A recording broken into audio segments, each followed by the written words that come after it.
हमारे वीडियोस को देख रहे हैं, जहाँ पे मैं एक्चुअल में बेस प्रॉब्लम्स के बारे में बात करता हूँ और आपको बेसिक लेवल में जो इश्यूज हैं या फिर उसके प्रॉब्लम और सॉल्यूशन को लेकर भी कहीं ना कहीं कुछ ऐसी चीज़ें ढूंढने की कोशिश करता हूँ जो कि आपके लिए हेल्पफुल हो। उससे पहले एक छोटा सा रिक्वेस्ट, अगर आप हमारे चैनल को सब्सक्राइब नहीं किए हैं तो चैनल को सब्सक्राइब ज़रूर कर लीजिए। और बढ़ते हैं हम अपने टॉपिक्स के ऊपर। बेसिकली हमारे स्टिक्स में जो इश्यूज होती हैं, चाहे वो किसी भी तरीके का हो, ब्लैक अगरबत्ती हो, वाइट अगरबत्ती हो या फिर किसी भी तरीके का कलर अगरबत्ती हो,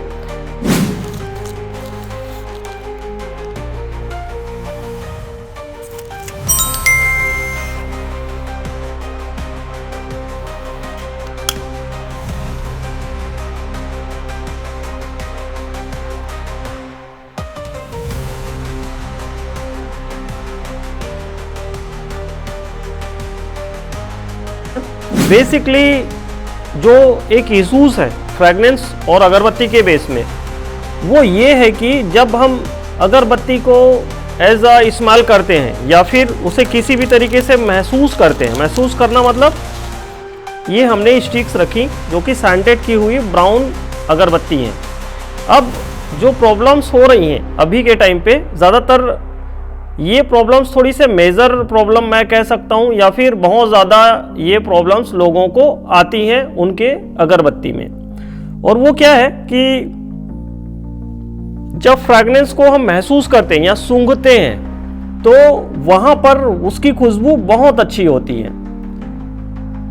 और जब हम इसे जलाते हैं, सपोज ये हमने जलाया, इसीलिए स्टार्टिंग में मैंने ये जला के एक ट्रायल प्रैक्टिस कर रहा था कि सच में क्या ये प्रॉब्लम्स हैं या फिर नहीं। तो फिर जलाने के बाद इसकी स्मेल जो है उतनी स्ट्रॉन्ग नहीं आती जो कि हमें स्मेल करने पर देखने को मिल रही हैं। तो इसके पीछे का कारण क्या है और इस प्रॉब्लम्स को किस तरीके से समझा जा सकता है, इसका सॉल्यूशन भी क्या निकल के आएगा या फिर नहीं। तो सबसे पहले तो प्रॉब्लम्स के बारे में ही बात करेंगे। होता है फर्स्ट ऑफ हमारा परफ्यूमरी। बेसिकली परफ्यूमरी मैं इसलिए बोल रहा हूँ क्योंकि यहाँ पे दो तीन चीज़ें मेजर कर सकती हैं। एक तो परफ्यूम्स की क्वालिटी। अब इसमें एक चीज़ और आपको डिफाइन करनी है कि आप जो परफ्यूम्स खरीद रहे हैं, जहाँ से भी खरीद रहे हैं, उसकी मेजर वैल्यूज़ क्या है, उसकी क्वालिटीज़ क्या है, उसको समझना आपके लिए काफ़ी ज़्यादा ज़रूरी है। ऐसा क्यों? देखो यहाँ पे फ्रैग्रेंस क्या होता है। फ्रैग्रेंस मैं कहना चाहूँ तो कैटेगरीज वाइज काफ़ी सारी हैं। कई लोग ऐसे हैं कि एक मेजर परफ्यूम, जो सस्ते से सस्ता परफ्यूम्स ढूंढते हैं और वो एक्सेप्ट करते हैं कि भाई खुशबू ब्रांडेड कंपनी जैसी अगरबत्ती की होनी चाहिए। तो ये कहीं भी पॉसिबल नहीं है और आप इस प्रॉब्लम्स को कहीं भी सॉल्व नहीं कर पाओगे। रीज़न क्या है?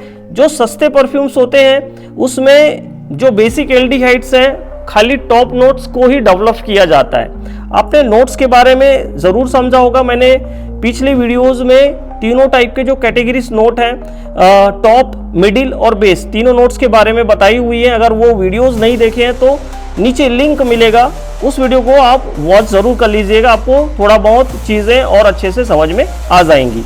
दैट मीन्स मैं ये कह रहा हूँ कि अगर आपने परफ्यूम्स बहुत सस्ती कैटेगरी में रखी हैं तो उसका सॉल्यूशन तो कुछ नहीं हो पाएगा। या तो आप परफ्यूम को रिप्लेस करें, थोड़े अच्छे कैटेगरीज, थोड़ा रेंज वाइज परफ्यूम में आप जाने की कोशिश करें। मैं ऐसा नहीं कर रहा कि बोल रहा हूँ कि आपको बहुत महंगा ही परफ्यूम खरीदना है, लेकिन थोड़े चेंजेस आपको अपने परफ्यूमरी में करना पड़ेगा।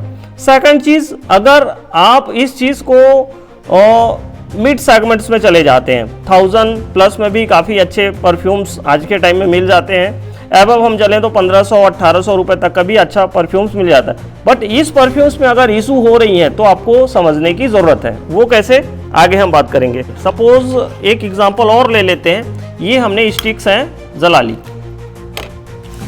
और जो प्रॉब्लम्स थी जो कि मैं बता रहा था आपको कि इस्तेमाल करने में काफ़ी अच्छा है बट जलने में थोड़ी सी शिकायत हमें नज़र आ रही है। कस्टमर्स का कंप्लेन है कि भाई आपका जो है फ्रैग्रेंस खुल के नहीं आ रहा है, या फिर आपको ही खुद लग रहा होगा कि फ्रैग्रेंस जो है उठता नहीं है। उठना मतलब उसके फ्रैग्रेंस फैलना, बूस्टिंग या फिर फैलाव जिसको बोला जाता है, वो नहीं हो रहा है। तो कंप्लेंट्स तो होते ही हैं, बट उसका सॉल्यूशन आपको ही निकालना है। परफ्यूमर से अगर आप बात करेंगे तो हो सकता है कि वो आपको टाइम ना दे पाए। दूसरी चीज़, कई लोग इस चीज़ के ऊपर खुल के बात नहीं करना चाहते, वो सिर्फ अपना फोकस रखते हैं परफ्यूमरी सेल करने पे। हमारा माल बिक गया, कस्टमर को चले गया, बस उसके आगे हम और भी आपका कोई प्रॉब्लम सॉल्व नहीं कर सकते। वो आपके रॉ स्टिक्स में प्रॉब्लम हो सकती है, या फिर ऑयल्स आप चेक करो सर, ये करो सर, वो करो सर, ऐसा करके चीज़ें टाल देते हैं। लगभग ये इशूज़ देखने को मिलते ही हैं। तो एक्चुअल में आपको समझने की ज़रूरत है। तो यहाँ पे हम प्रॉब्लम्स के ऊपर बात कर रहे थे। तो ये हो जाता है हमारा जलने के बाद जो एग्जैक्ट हमें खुशबू देखने को मिलती है, वो होता है हमारा टॉप नोट, जो कि हमें बत्ती को स्मेल करने पे नज़र आती है।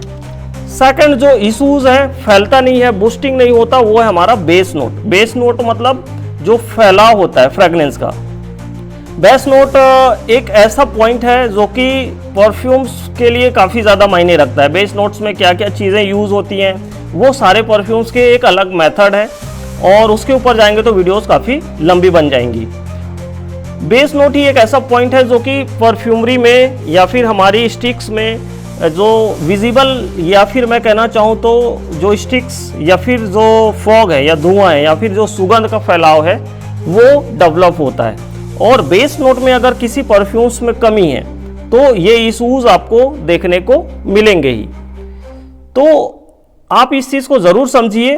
परफ्यूम्स को पहले आप जो फ्रेगनेंस है, ये कुछ ऐसे सैंपल्स आपने रेडी किए होंगे, उसको पहले समझिए, जज कीजिए कि आखिरकार इसमें प्रॉब्लम्स क्या हो सकती हैं, और डेफिनेटली आप इस चीज़ को कवर करेंगे कि यहाँ पे हमारे बेस नोट्स में कहीं ना कहीं कमी हो सकती है। सो फिर यहाँ पे समझने वाली बात ये हो जाती है कि कहीं ना कहीं हमें हमारे जो परफ्यूम्स हैं उसके जो बेसिक प्रोसेस है उसको समझना पड़ेगा। नोट्स के बारे में थोड़ा सा हमें एनालिसिस करने पड़ेंगे। तो एक छोटा सा लर्निंग था इस वीडियो में, जो कि आपको समझ में ज़रूर आया होगा। और जो तीनों कैटेगरीज की नोट्स हैं उसको आप ज़रूर एक बार चेकआउट ज़रूर कीजिए। वीडियोज़ में मैंने कम्प्लीटली नोट्स के बारे में बताया हुआ है। मिलते हैं अगली किसी नए वीडियो में, तब तक के लिए धन्यवाद।